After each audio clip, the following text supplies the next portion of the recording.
Hello students, welcome to my YouTube channel जहां पर मैं संचित मेहरा आपके लिए डबल इंटीग्रल करवा रहा हूं। ठीक है जी। तो ये टॉपिक बीटेक स्टूडेंट्स और बीएससी स्टूडेंट्स के लिए बहुत इंपॉर्टेंट है और बहुत अच्छा टॉपिक है। अभी तक हमने एरिया निकालना मेथड सीख चुके हैं कि किस वे से हम डबल इंटीग्रल की हेल्प से एरिया निकालते हैं। तो आज का जो टॉपिक रहेगा वो रहेगा अपना change the order of integrations. ठीक है स्टूडेंट्स, तो ये बड़ा अच्छा टॉपिक है और यहां से ऑलमोस्ट एक क्वेश्चन आपको आता ही आता है। तो चलिए देखते हैं क्या है। कहता integration of 0 to 1 double integral of 0 to 1 x square to 2 minus x x y d by d x, कुछ इस टाइप का हमें फंक्शन दिया हुआ है और हमें कुछ भी नहीं दिया। ठीक है, सिर्फ हमें क्या गिवन है, एक फंक्शन गिवन है और दूसरा लिमिट्स गिवन है। ना हमें कोई इक्वेशन गिवन है, ठीक है जी, और ना ही हमें ये पता है कि इसका इन इक्वेशंस में ग्राफ किस टाइप का बनेगा। तो जो लिमिट्स होगी ना हमारे इस सम्स में, वो ही हमें इक्वेशंस देंगी। ठीक है जी, जो ये लिमिट्स पड़ी हैं यही हमें इक्वेशंस देगी। तो चलिए मैं इसकी अगर मैं एरिया इसका अभी मैं कुछ नहीं कर रहा, मैं यहां से जस्ट लिमिट लिखता हूं कि इसके लिमिट्स क्या आएंगी जी। जैसे यहां पर इसका जो एरिया आ रहा होगा वो कुछ इस टाइप का आ रहा होगा, area is equal to x comma y such that, देखिए आपको ये पता ना, ये जिस वेरिएबल में लिमिट है इसके ऑपोजिट की ये लिमिट्स होती है। जैसे ये एक्स स्क्वायर में लिमिट्स है, इसका मतलब ये किस वेरिएबल की लिमिट है, y की। तो यहां पर जो y है वो कहां से कहां तक है, y की लोअर लिमिट क्या आ गई, x square is less than y is less than 2 minus X, और ये जो कांस्टेंट लिमिट होगी वो किसकी होगी फिर, x की। तो यहां पर ये आ जाएगा जी आपकी लिमिट। ठीक है, ये आ गई आपकी लिमिट और मैंने जस्ट इसको ऐसे लिख दिया। अब करते हैं काम कि इस इक्वेशन का यहां से हमें कैसे पता चला इक्वेशन कौन सी और ग्राफ कौन सा है। तो बहुत सिंपल बात है, अब यहां पर ना इन दो टर्म्स को और एक बार इन दो टर्म्स को इक्वेट करिए। जैसे यहां पर मैं ये रफली कर रहा हूं, X square is equal to Y और Y is equal to 2 minus X. ये आपके पास जो आई ना, ये होंगी आपकी इक्वेशन जिसको आपने प्लॉट करना होगा। तो चलिए प्लॉट करते हैं। जैसे X square is equal to Y है, X square is equal to Y क्या होता है, पैराबोला। और कौन सा पैराबोला, अपवर्ड पैराबोला। तो चलिए इसको ड्रॉ करते हैं। ये आ जाएगा आपके पास अपवर्ड पैराबोला जो कि ओरिजिन से पास आउट होएगा, कट होएगा ना ओरिजिन से। और y is equal to 2 minus x, तो ये क्या होगी आपकी एक इक्वेशन ऑफ लाइन। अगर ये इक्वेशन ऑफ लाइन है तो यहां से आप इसके अगर आप पॉइंट्स निकालोगे तो वो इस टाइप से आ जाएंगे जी, x y। एक बारी आप x को 0 रख दो तो आपके पास y आ जाएगा 2, और एक बारी x को यहां पर 1 सब्स्टिट्यूट करोगे तो क्या आ जाएगा 1। तो आपके ये पॉइंट आए 0,2 और 1,1। तो 0,2 कुछ यहां पे होएगा, 0,2 और 1,1 कहां, यहीं पे होएगा जी। तो यहां पे ये मैंने इनको एक कर दिया, y is equal to 2 minus X, और ये क्या है अपने पास, X square is equal to Y. हमने यहां पर ये चीज इंडिकेट कर। अब आपको ये पता कि ये ग्राफ मतलब ये एरिया जो आता है वो किसका आता है, area between the two curves. तो यहां पर ये चीज यहां से आपको मिला होगा, ठीक है ना, समझ गए जी। और आप अगर आप चेक करना चाहो तो आप चेक भी कर सकते हो। जैसे हम यहां पर y, यहां पे जो लिमिट्स है वो किस में है, x में। इसका मतलब क्या है, हमने जो लाइन ड्रॉ की होगी parallel to the y axis की होगी। तो अगर मैं parallel to the y axis line draw करूं, एंट्री कहां से करके जा रही है जी, पैराबोला की कर्व को टच करके। तो यहां पर लोअर लिमिट क्या है, एक्स स्क्वायर, और एग्जिट कहां से करके जा रही है, लाइन को टच करके। तो यहां पे लाइन की इक्वेशन क्या है, y is equal to 2 minus x. तो अपना ग्राफ जो प्लॉट हुआ है वो बिल्कुल सही प्लॉट हुआ है। चलिए यहां पे अब मैं ये रब कर रहा हूं, ये रब इसलिए कर रहा हूं क्योंकि हमने ना ऑर्डर ऑफ इंटीग्रेशन चेंज करना है।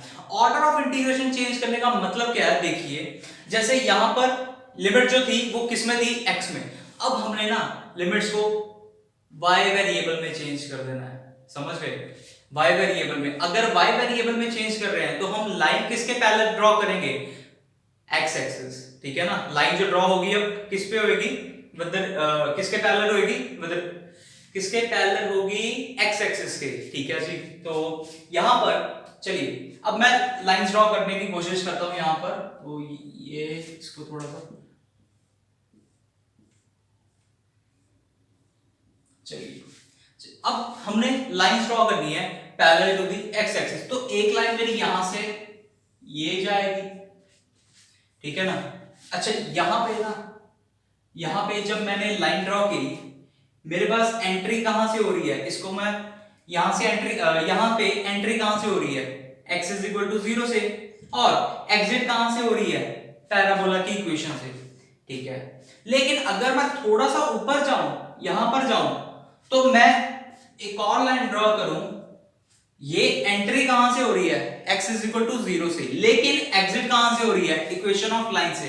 तो यहां पर हमें दो लाइंस ड्रॉ करनी पड़ेगी। इसको मैं नाम दे देता हूं L1, इसको नाम दे देता हूं L2, ठीक है जी। अब ये तो हो गया यहां पे। ये वाला जो पॉइंट है ना, यहां तक आपकी, यहां तक नीचे इसके पैराबोला आ रहा है और इसके ऊपर एग्जिट पॉइंट वाला लाइन आ रही है। तो हमारा जो ये एरिया हो जाएगा वो डबल डिवाइड हो जाएगा। जैसे एक तो आ जाएगा ये, कुछ पोर्शन आ जाएगा जी ये वाला पोर्शन, और कुछ आ जाएगा ये वाला। मैं इसको सर्कल कर देता हूं, अलग अलग शेड कर देते हैं, ठीक है जी। ये जब मैंने L1 लाइन ड्रॉ की उसमें मेरा ये वाला पोर्शन आ रहा है, और जब मैंने L2 लाइन ड्रॉ की उसमें मेरा ये वाला पोर्शन आ रहा है, ठीक है जी। तो यहां पर जो एरियाज आएंगे ना वो अपने पास दो आएंगे। अच्छा अब हमें ये वाला पॉइंट निकालना है कि कहां तक ये इतना पोर्शन आ रहा है और कहां से कहां तक ये आ रहा है। तो अब बड़ा सिंपल है, आप इसके लाइन जब इसके ऑपोजिट देखोगे, इसके पैरेलल देखोगे, ये वाला जो पॉइंट होएगा वो आपका आ जाएगा जी 0,1, ठीक है। अब करते हैं ऑर्डर चेंज। तो आप इसके लिए आप ना इंग्लिश लिख सकते हो कि यहां पर मैं लिख के बताता हूं, now on passing line L1। अब जब L1 लाइन ड्रॉ की है तब क्या आ रहा है आपके पास, A1 आ रहा है ना कुछ। तो A1 क्या आ रहा है, x, y सच दैट यहां पर पैरेलल टू द लाइन किसके ड्रॉ हुई है, x एक्सिस के।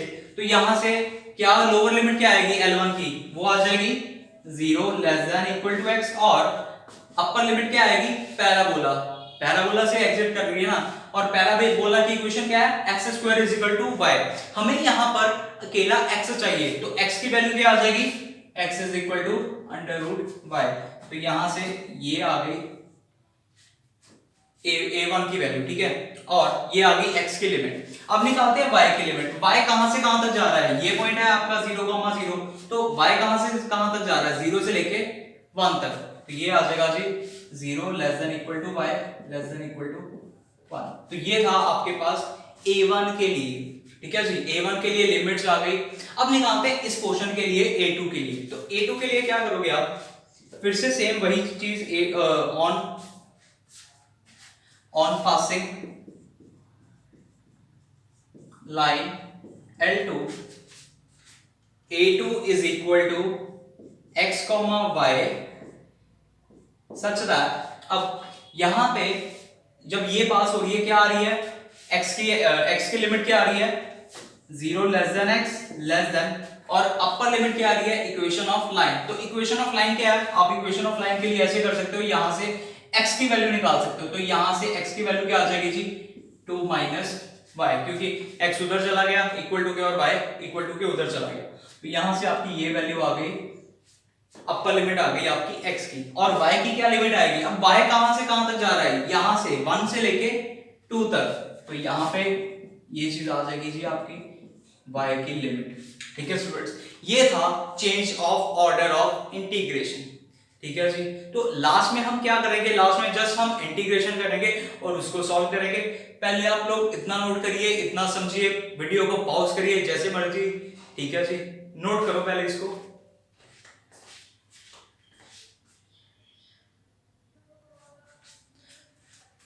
तो स्टूडेंट्स मैंने यहां पर अब ये लिख दिया, जस्ट हमें जिस चीज को इंटीग्रेशन करना था, जो लिमिट्स थी वो मैंने यहाँ पर लिख दिया। जैसे 0 to 1 y की लिमिट आ गई और 0 to रूट y x की लिमिट आ गई, यहाँ पर 1 to 2 y की लिमिट आ गई और 0 to 2 minus y x की लिमिट आ गई। अब करते हैं इंटीग्रेशन, और इंटीग्रेशन करना आप सीख चुके हो कि क्या होएगा।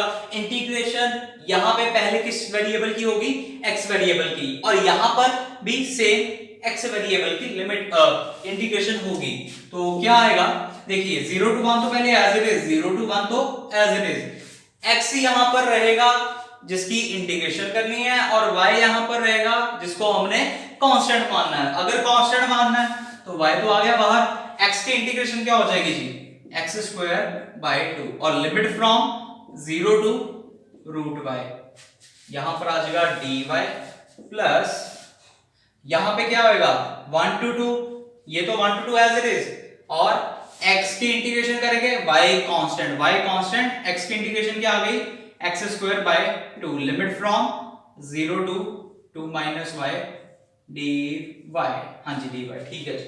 नेक्स्ट है, यहां पे इसको पहले लिमिट को पुट करते हैं यहां पर, तो आ जाएगा जी y अपॉन 2, और ये बन जाएगा अंडर रूट y का स्क्वायर, यानी कि ये बन जाएगा y dy, प्लस यहां पर आ जाएगा 1 to 2, और यहां पर क्या आएगा y अपॉन 2 x स्क्वायर की क्या आ जाएगी 2 minus y whole square dy,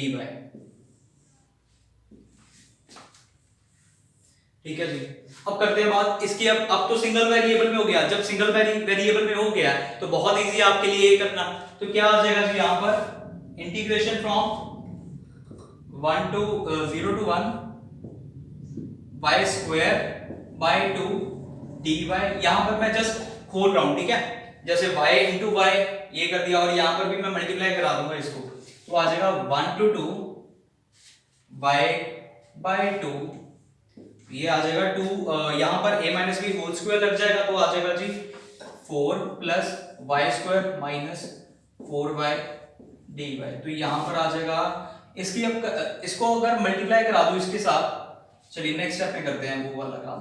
तो ये यहाँ पे same step y square by 2, यहाँ पर 1/2, यहाँ पर y को आप मल्टीप्लाई करा दीजिए, तो आ जाएगा जी 4y plus y cube minus 4y square dy। अब क्या आएगा, इंटीग्रेशन करते हैं, y स्क्वायर की इंटीग्रेशन क्या आएगी, यहाँ पर हमने 2 मिस कर दिया, तो 2 हम यहाँ पे लिख देते हैं जी। अब y 1/2 यहां से आ गया बाहर, और y स्क्वायर की इंटीग्रेशन क्या आ गई y cube by 3, limit from 0 to 1 plus 1/2 यहां पर बाहर, और यहां पर इंटीग्रेशन क्या आ गई 4y square by 2 plus y raise to power 4/4 minus 4y cube by 3, limit from 1 to 2। अब जब इसको सॉल्व करेंगे ना, तब अपने पास आंसर आ रहा है आपके पास, तो आंसर के लिए क्या करोगे आप 1/2, अपर लिमिट यहां पर रखी तो आ जाएगा 1/3, माइनस लोअर लिमिट रखने पे आपका क्या बन जाएगा जी 0, ये वाली टर्म तो हो जाएगी 0, प्लस 1/2 अपर लिमिट यहां पर क्या क्या कैंसिल हो रहा है, यहां पर ये 2 के साथ 4 कैंसिल हो रहा है, तो यहां पर आ जाएगा जी 2y स्क्वायर, अपर लिमिट रखते हैं तो ये बन जाएगा 8 प्लस 16/4 माइनस 32.3, ये हो गया अपर लिमिट। और जब लोअर लिमिट सब्स्टिट्यूट की तब क्या आएगा, y की जगह पे हम सब्स्टिट्यूट करेंगे 1, तो ये आ जाएगा -2 माइनस 1/4 माइनस प्लस हो जाएगा, तो वो आ जाएगा जी 4/3। तो यहाँ पे इसको सॉल्व करने पे आ रहा है 1/2, ये बन जाएगा 1/6 प्लस 1/2, यहाँ पे क्या है 16/4 आ गया 4, यहाँ पर आ जाएगा जी आपके पास 4, और 8 plus 4 12 minus 2 10 minus 1/4 plus 4/3 minus 32/3, तो यहां पर आ जाएगा जी आपके पास -28/3, और क्या आ जाएगा जी, यहां पर अगर आप इसको सॉल्व करोगे तो ये बन जाएगा 40 माइनस 4, ये बन जाएगा 39, 1/6 प्लस 1/2, ये आ जाएगा 39/4 माइनस 28.3। तो इसको सॉल्व करके ना आपके पास जो आंसर आ रहा है, मैं डायरेक्ट आंसर लिखता हूं कि आंसर क्या आएगा आपके पास। तो इसको सॉल्व करके आपके पास आ रहा जी 3/8 आंसर। तो ये था आपको एरिया मतलब change of order of integration निकालने के लिए मेथड।